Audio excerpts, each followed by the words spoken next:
Monsieur Chassier a la parole. Oui, Monsieur le Président, mes chers collègues, ce rapport répond à plusieurs exigences législatives dont certaines ne sont pas nouvelles, mais qui n'ont été satisfaites que dès lors que nous avons eu l'injonction de Bruxelles. Par ailleurs, le rappel des règles communautaires nous démontre à quel point la tutelle de l'Union européenne est devenue pesante, puisque l'attribution d'aides économiques sous quelque forme que ce soit est strictement conditionnée par le respect de règles contraignantes et fait l'objet d'un contrôle inquisitoire. En effet, il est dit explicitement à la page 4 que si l'obligation de rendre compte n'est pas satisfaite, la Commission se réserve le droit de supprimer notre droit d'octroyer des aides. Autrement dit, un organe supranational qui n'est pas élu peut imposer ses décisions à une assemblée élue comme la nôtre. Nous sommes ici les seuls à ne pas l'accepter, tandis que vous nous proposez comme alternative la fameuse démocratie participative dont nous reparlerons.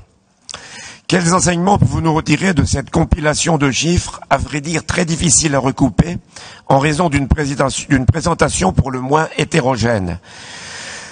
En raison des aides indirectes attribuées à divers organismes, il est impossible de savoir combien d'entreprises, d'artisans, d'agriculteurs, de TPE ont été finalement bénéficiaires de ces aides. Il est tout aussi difficile par conséquent d'en mesurer l'impact, nous y reviendrons. Peut-être entretenez-vous ce flou artistique pour compliquer la tâche de nos censeurs européens. Dans ce cas, nous ne pourrions le comprendre. Mais pour Capasso, qui absorbe le même volume de crédit que la totalité des aides à l'industrie, nous sommes étonnés que la question soit traitée en moins de 5 lignes et demie et qu'on ne trouve aucun tableau récapitulatif pour l'économie sociale et solidaire.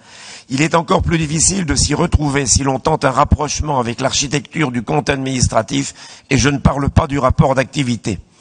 Pourtant, nous avons toujours considéré, et nous l'avons redit lors d'une dernière campagne, à quel point le développement économique constitue une compétence, nous disions même une priorité pour les régions, relais stratégique d'une politique portée par l'État.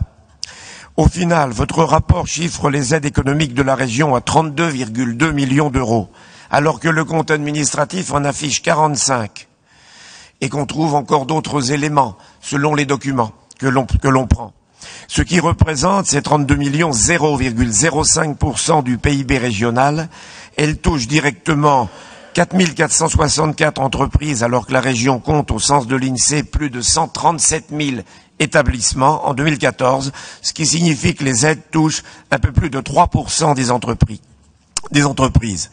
Il faut dire que les artisans, les TPE, voire les petites PME renoncent bien souvent à monter des dossiers, car ils n'ont tout simplement pas le temps.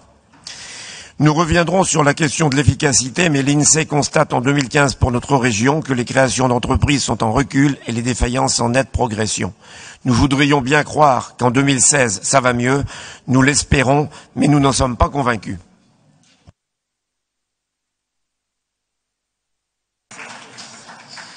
Merci, Monsieur Chassier.